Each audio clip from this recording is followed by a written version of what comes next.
basically the idea here is developing a common framework to assess training impact across our COEs.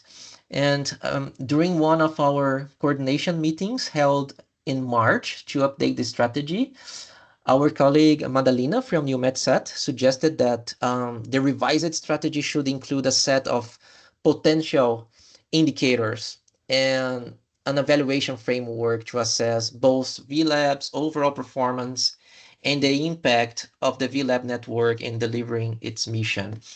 In the current strategy, if you look here, we have a session called here, quality control and evaluation. But as it stands, it remains quite general, as you can see here, to ensure quality of services provided by VLab, internal quality evaluations will be conducted, and so on. And as it stands, the current strategy does not really go into specific performance indicators or assessment methodologies or a more structured way of measuring outcomes and impact. So that's exactly what we want to focus and discuss today. So here we have a summary of the main steps that have been followed in the strategy review and the update process regarding impact evaluation. So first, this topic has been raised in one of our coordination meetings in March.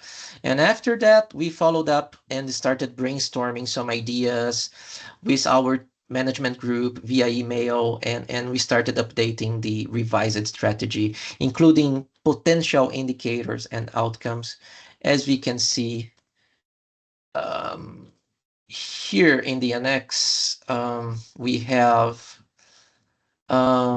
some possible outcomes like enhanced use of satellite data in warning production, enhanced use of satellite data in environmental risk information, and so on. And for each proposed outcome, some initial indicators for assessing impact were also suggested by email, like percentages, like percentage of training participants reporting use of satellite data before and after training, or examples of satellite data used in operation activities, and other similar indicators.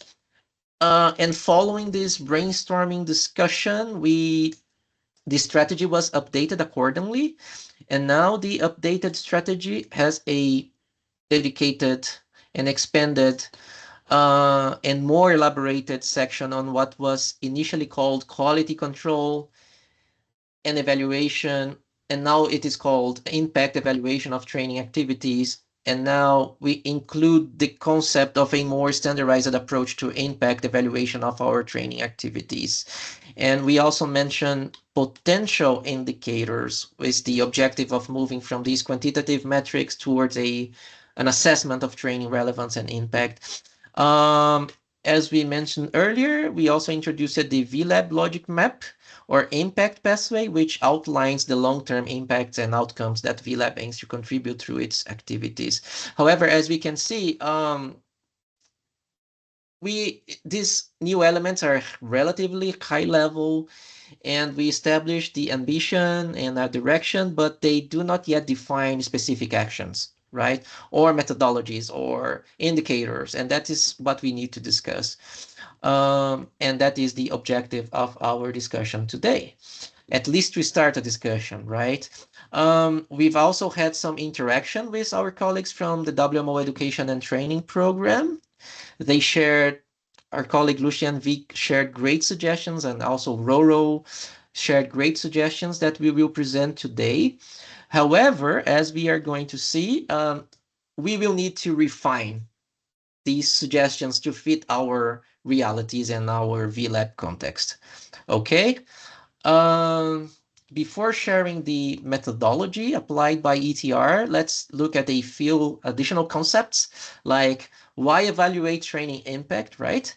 And of course, counting the number of events and the number of participants is useful, as we have discussed it, but as COEs, we are also in a good position to go a step further and also look at the relevance, effectiveness, and long-term impact of what they do. So, in other words, the idea here is to move beyond just the tracking activities and focusing more on what actually changes as a result of our training activities. And look at real improvements in capability, better use of satellite data in operations, and better products and services, for example. And also, if we manage to develop this shared approach, that would give us it would help us to compare results across the network and gives us stronger evidence to demonstrate the value of what we do. So the key shift here is moving from outputs, like what we do, to outcomes, what difference makes in practice. And here is a example impact map, or what an impact map could mean in practical terms in our context. So we start with VLAB training activities and capacity development using satellite data, but the focus is really on what this leads to in operation and services, like better use of satellite data in warning production, improved environmental risk information, and contributions to Earth science, Earth system science. So the idea here is to move from training activities to looking at improvements in operation, risk information, and scientific applications. And here we have a very important distinction.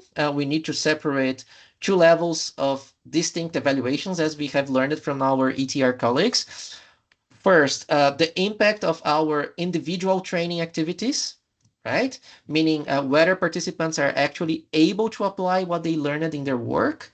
And these would be measured against the specific learning outcomes of each course as defined by each COE, using the appropriate indicators and ideally assess it after delivery, including input from independent evaluators. And second, we could look at the impact of the VLAB network as a whole, right? Whether VLAB is, or the amount of value added across the system, the use of shared indicators, and going beyond individual courses.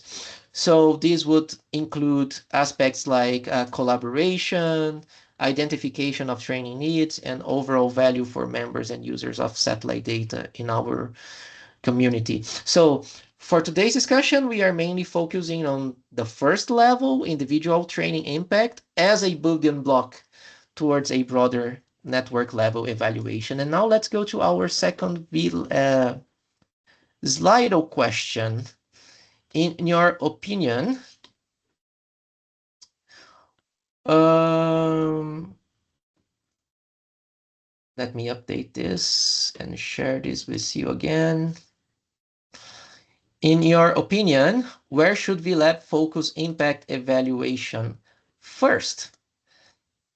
Do you think we should focus first in what we are calling level 1, impact of individual training activities, or level 2, impact of the VLAB network as a whole, or should we work on both equally right away? What is your opinion? And you can access the Slido link shared in the chat to answer this question. And I will give you some seconds to answer.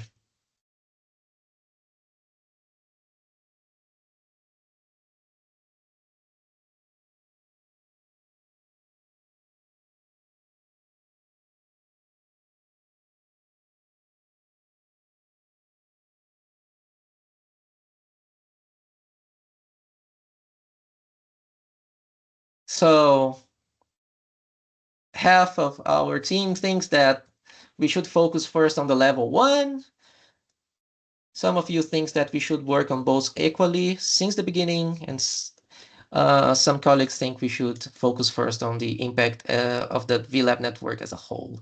So we have a good plan, right? Focus on the first level, individual training impact as a building block towards a broader network evaluation. So let's consider this in our discussion today. All right. Okay.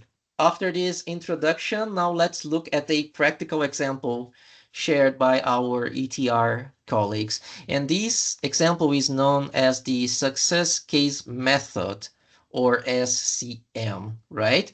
This is a practical approach that has already been tested by WMO and documented in an evaluation report called the ETR 28. Let me share the report with you for your reference. And here we have the report, right? The report's called Impact of Training Program on Climate Change Adaptation and Disaster Risk Reduction in Agriculture, ETR 28. And basically, the method focuses on identifying both strong success stories and cases where the impact was more limited, so we can understand what works, what doesn't work, and why. Okay, so the process itself is quite straightforward, as we see here. First, we discuss what success is, or what success looks like, and then we run a survey with participants. And we also select a mix of success and barrier cases. Then we conduct short interviews, and then we analyze the results into findings and recommendations. Okay, this approach has already been applied in a real WMO program, as we can see here in West Africa, called the Climate Change Adaptation Disaster Risk Reduction in Agriculture. And we had good participation and nice insights. So it basically offered a practical way. This methodology offers a practical way to understand what real impact means. So this slide shows how the SCM, or the success case method, connects training to real world impact. So the idea is a step-by-step pathway, starting with learning, where participants acquire knowledge and skills. Then it moves to application, where they actually use what they learned in their day-to-day work. And from there, we look at performance changes, such as a more efficient, more efficient processes and improved product or services. And finally, it goes up to organizational impact, including stronger institutional capacity and longer term change. So at each stage, we have some evidence that is collected through these surveys and interviews, and also with some concrete examples of improvements, and also information on what helped or prevented success. So the main idea of this methodology is to go beyond delivering training, but also show a clear evidence-based link from learning all the way to operational impact. And here you can see how this SCM methodology works in practice based on results from this program. And this particular program from WMO included 5 courses, as we can see here on this graph. And based on the results across these courses, there was a strong response rate. Most participants reported that they gained knowledge and increased confidence in their work. A large portion also said they were able to apply what they learned directly in operational settings, and they also provide concrete examples of these application. And also that this knowledge was then translated into real services, such as heat wave monitoring, seasonal forecasting, and early warning bulletins. So overall, these results suggest that the training was not only delivered, but also applied in practice, which leads to improvements in services and institutional capacity, which is the last step here, right? And it is our objective as well. So this was a brief overview of this success case method, right? Define what success is, application of survey, select some cases, success or without success, interview some to get impact stories, and analyze and report. Now we have our third question for today. In your view, how much of this full methodology do you think your COE or setup or partner could realistically deliver in your view? For example, here in Brazil, I believe a light version of this methodology could be applied, but we should probably have some problems for applying the full SCM methodology. So what is your opinion here? And I will give you some seconds to answer it. And as you can see, this is 80% of our team thinks that at least a light version of this methodology could be applied, right? Okay, I will leave this question opened. And now let's discuss, right? How can we translate this methodology or this experience into the VLab context and reality, right? And that's the purpose of this presentation, and that's what we would like to discuss with you. And one idea would be encouraging all our COEs to embed somehow a similar type of impact evaluation into our training activities using the SCM approach as a reference or a light version of the SCM approach. And the goal would be to make it clearer how our trainings actually translate into operational use. So in practice, this would mean for us, COEs, planning for impact since the very beginning of our activities, also agreeing on a set of success indicators, also follow up with participants after training, and then interviewing a limited number of selected cases, both the successful ones and cases where the impact was more limited or where challenges were faced. And then sharing the results across our network so we can all learn from them and improve future trainings together. So if we manage to do it, we would get stronger evidence of the value of our network, of the VLab network for our member countries. Also, better course design based on real feedback, more comparable results across our COEs and partners, and more engaging and realistic success story for our community. And here is a draft proposal for our discussion. The preliminary idea is to use one shared but flexible survey template, as we are going to see. Apply it X months after the training, and then here we are suggesting 6 to 12 months. And we would be assessing 5 dimensions of impact: learning achieved, application in practice, performance improvements, organizational impact, and enabling and hindering factors that influence whether learning is actually applied. And we would also be looking at what drives impact or what determines impact, such as management support, hands-on practice, knowledge sharing, limited access to tools, workload pressures, or low organizational support. And this approach would also include a follow-up interviews to capture real success stories. And importantly, these results would feed back into improving the next round of trainings. So the main question for discussion is how feasible or how viable it is for us as COEs and setups and partners to actually implement this proposed methodology.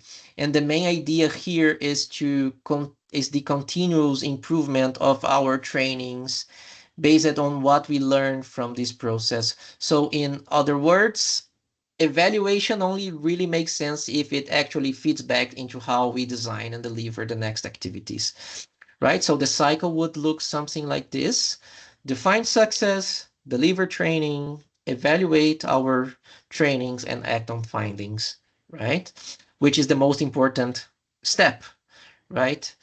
Um, Now let's take a quick look at some illustrative survey questions that could be used across COEs as part of a shared template.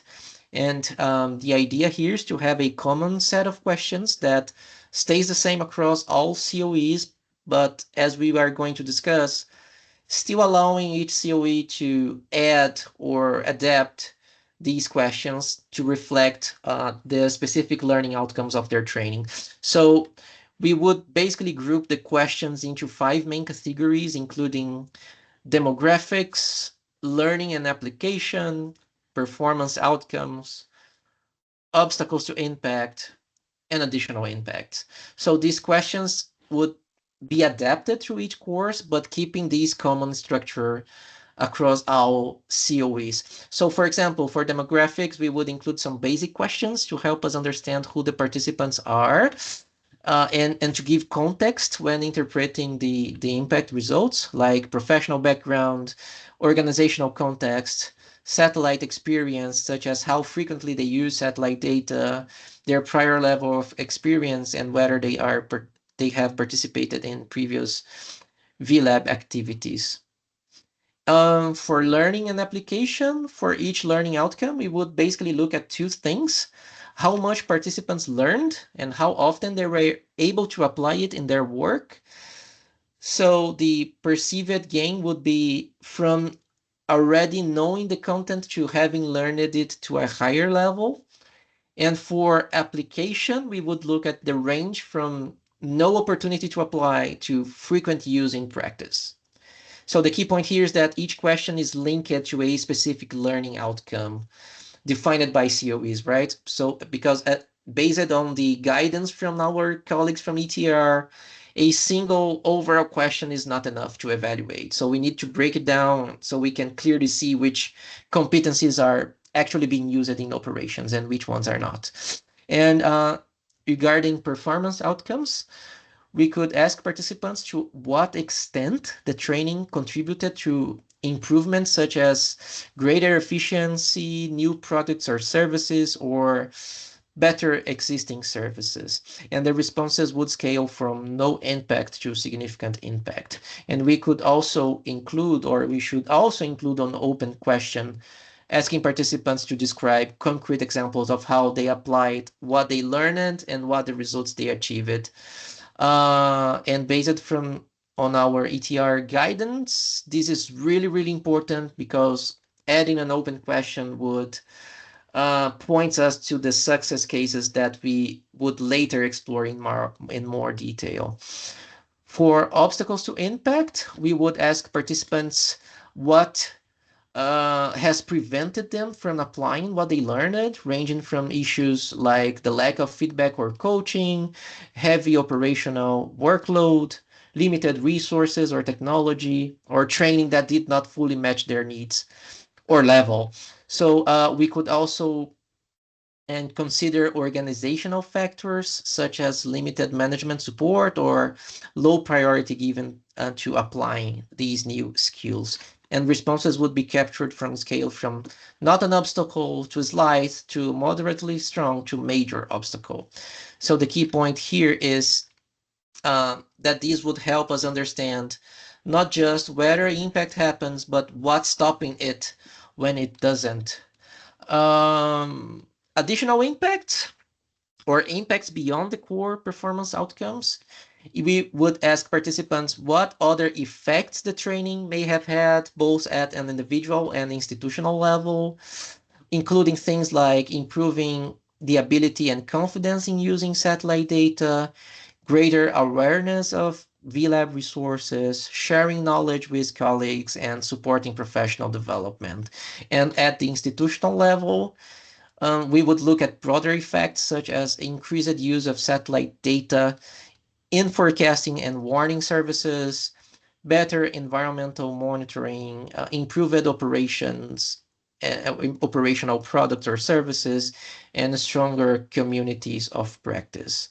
So these responses would be measured on from strongly disagree to strongly agree. So this would help us to capture the wider effects of this training beyond immediate operational outputs. And after our Eastern meeting yesterday, Zoya has kindly created a preliminary draft with these questions, which was one of the actions proposed during the Eastern meeting. So here we have a summary, how to use this template, the 5 dimensions of impact, and here we have the questions. Section A, about you, professional background, etc.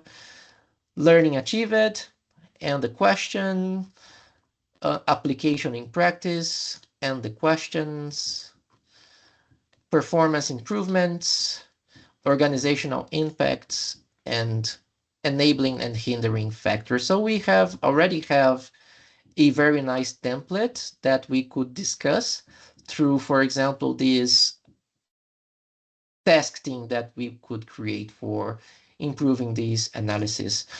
Um, and all of this would lead us to a bigger picture, right?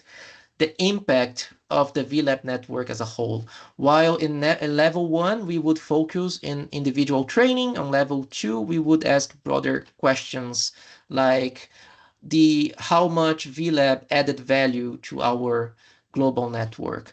And in this case, we would look for signals of network level impact, such as training and research, needs identified through, for example, regional focus groups, stronger collaboration between COEs, continued value for satellite operators and users, and the combined effect of training activities across the network. And also, this approach would start by agreeing between us or this task team on what success means at a network level. We could also carry out a single network-wide evaluation using surveys. And finally, we could involve as well setups and this management group in defining these indicators. So this level 2 perspective is about moving from course level impact to better understanding of the value of the network as a whole.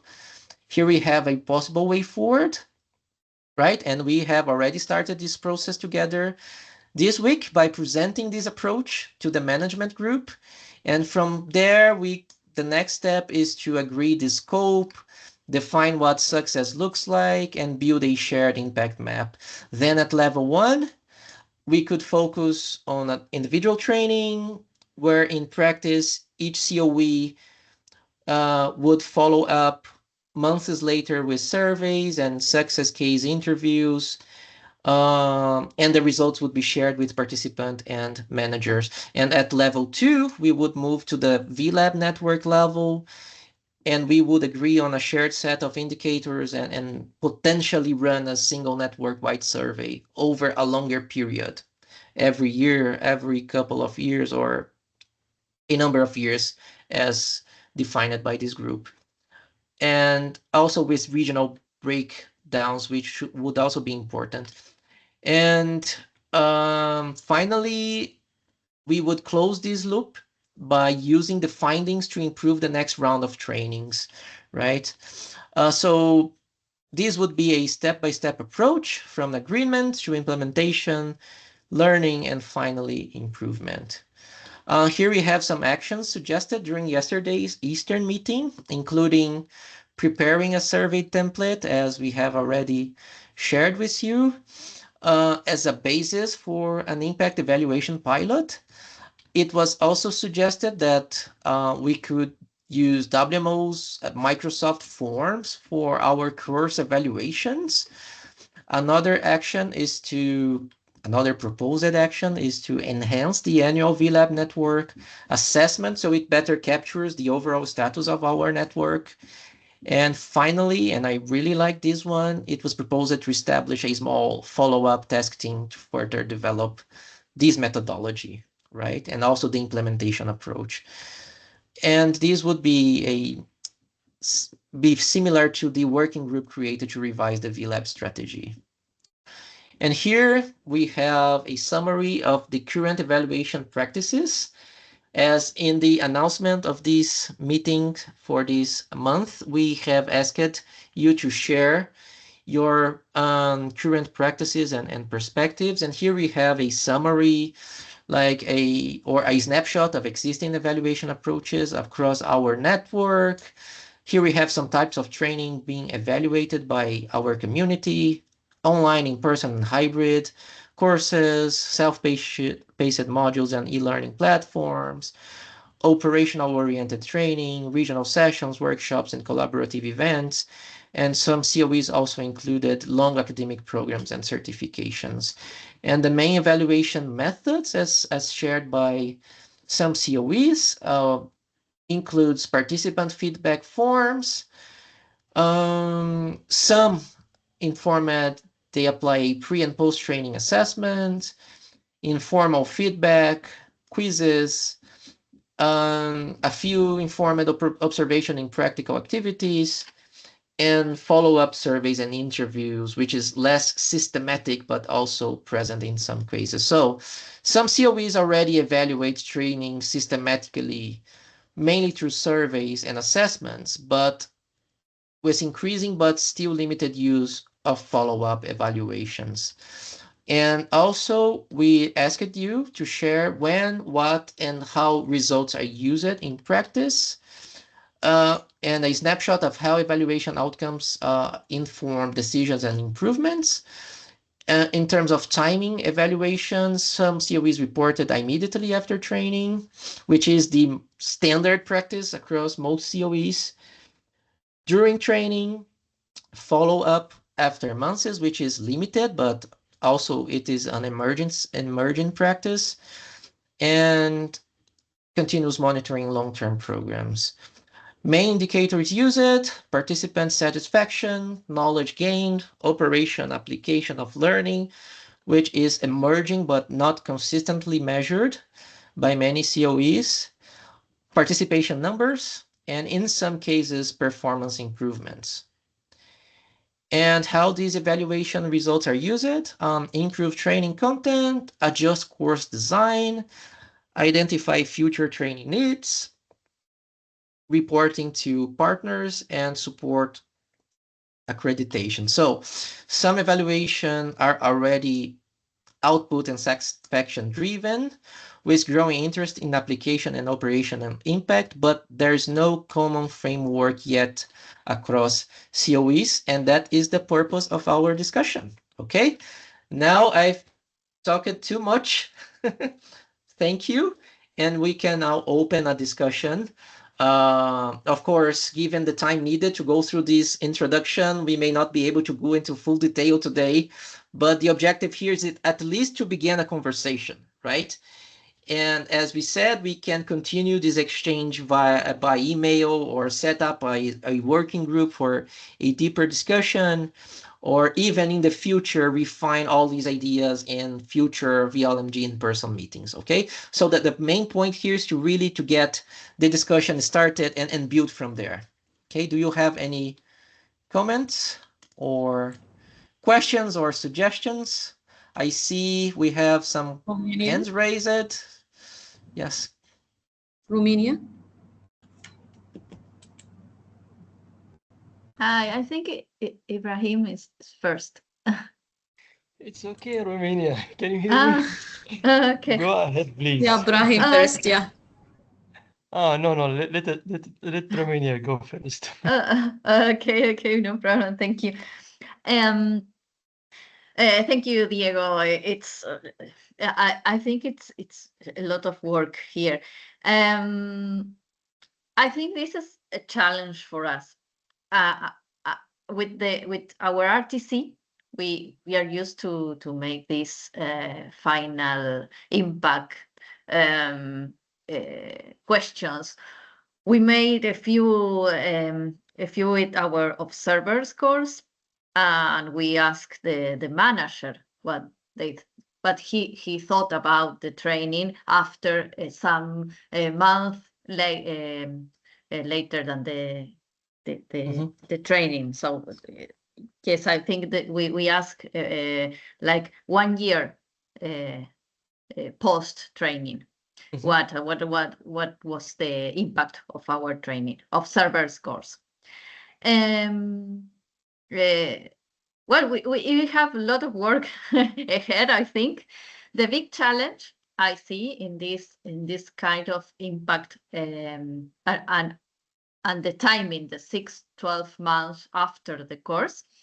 The challenge I saw in our region is that maybe the technician that received the training is no longer in the institution. That is a challenge. That's a nice point. Yeah. Yeah, that's also an important part of I see in our region and in this few months that this month that we have in our region that problem, but because I see that the impact is well, I don't know. We have to think about it. Yes. But it's I love it because we can do this in our RTC, not only the COEs. Yeah. So it's important. I love it, and I can be part of this task team that you say. So I can be part of the testing and later to continue the discussion. Thank you very much, Romina, for volunteering. And as our ETR colleagues presented these methodology can be applied to any training activity, not only satellite meteorology, but, or environmental things, but, in any training. So this is a very interesting methodology. And so thank you for volunteering. And I definitely agree with you. This is a huge problem in our region. And this is what we could be discussing in this task team, how to address this, how to adjust this period after the training to maximize the impact. Thank you. Ibrahim, I think you are the next one. Thanks, Diego. Actually, it is 7:20 p.m. And that's too much for me to digest all of what you brilliantly discussed, and it's quite systematic. My question here, is there a room to look after the cultural and country-to-country variety and capability, because we used to face this problem for people coming from how to say that high level of practicing satellite application comparing to other countries with facing problems. Is there a way to tune these strategies in a cultural way, in country-to-country ways? What do you think? I think that's totally possible. And this regional breakdown is one of the main objectives. And these regional differences and details, we should also be discussing that during the meetings of this future task team. So that's mainly one of the main objectives, this regional breakdown and identifying these regional differences, which could provide nice insights for our future actions. So yeah, do you have any comments on that? Sure. I mean, the entire purpose of this exercise is to provide a template for everyone to be able to adapt the way COE or SATOP or partner see most appropriate and fits the best to their needs. So as Diego said, we were thinking, brainstorming the idea that at WMOR level, we can, for example, to create like Microsoft Forms template, which we share with you, and then you can kind of take it for your own further work and adjust it the way you see most appropriate for your series specifically. And we were also thinking that if it makes easy for you, you could even make this modification directly in the doc file and can send it to us, and we will implement it in, like, if you don't have access, like, license to the, I think Microsoft Form is quite popular tool, so almost everyone, I guess, should have it. But if any issue, we can implement ourselves and send back to you. So, but it's a little bit, in my view, ownership. So, I mean, we as a management group can, or as an office, we can offer some more general solution, I would say. But then the issue of adaptability and kind of applicability to your region or to your specific COE country, that's a little bit up to the Center of Excellence in my view. So it's not something that would be mandated or recommended by the management group or office as a whole. But that's my view. Yeah. I have a suggestion on this point. Maybe we can add what we can consider a core indicator for all centers of excellence, and then make some indicator optional based on the region, based on the type of the training. It is course, workshop, it is technical course, or it is mainly in satellite application or different, so that we can leave some optional indicators for the centers of excellence, and the core indicators that should be implemented by all centers of excellence that help also the VLab network to evaluate the general training courses. Great, thank you, Zanzan. I agree with you. Core and optional indicators. Great. Thankfully, the meeting is being recorded. We can get these ideas and work on these. Roro? Yeah, thank you, Diego and Zamzam and Zoya. So just short information from the CDD, the new names of ETR, that now Lou Sienafik, our colleague, developed a training course on the evaluation, and with Svet from Comet, and we plan that this will be launched. There will be a pilot project on delivering this a training course this year, and with the participants, the technical department staff, and also the representative from the RTC. So Romina, it's really will definitely highlight your request on it. So just pay attention to the information. Great. Thank you. Thank you.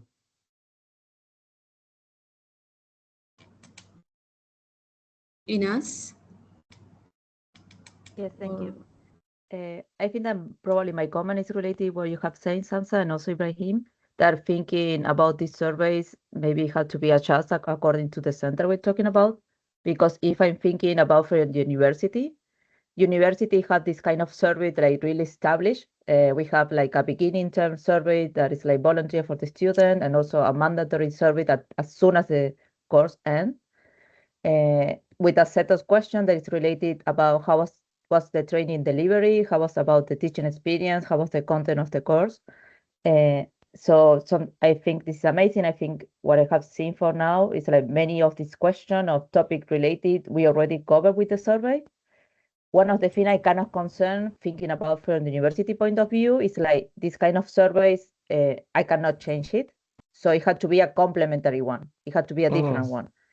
So I should need to see how in the university we can implement that. But officially, the university has these surveys that established, and they made all the statistics. And also you can see about the evaluation about the course, evaluation about the trainers, the trainees, but probably the issue about interviews and those kind of things cannot happen, especially also because it's like all the surveys are anonymous. So think about how we can adjust also for the university, or from the from the survey that we already made, how we can extrapolate information to use for VLab. I don't know if it makes sense what I'm sharing. Thank you. Thank you very much, in the future. Happy to share how is this kind of information is shown for the community of the university, and how we made it also, and to share our example of evaluation. Thank you, Inez, and thank you for sharing these perspectives. And as we can see, each of us have a different challenge and detail that we would need to adjust. That is why we mentioned that these methodology need to be refined to match our reality. So thank you very much for your comments. Thank you. Thanks, Inas. Brahim? Diego, just a quick comment. Can you go to slide 8? Slide 8. This Yeah. one?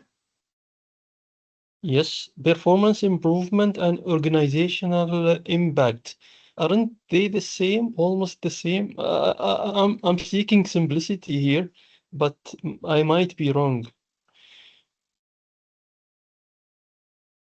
There is, I think here, we can Good. work on differentiating individual level impact and institutional level impacts. Okay. So, for example, individual level, improved my ability to access and use satellite data products and resources. And in institutional level, increased the use of satellite data in forecasting and warning services in general. I agree that, they kind of overlap, but we need to discuss that, Yeah. how to differentiate Yeah. better individual and institutional level impacts. Nice. Thank you, Ibrahim.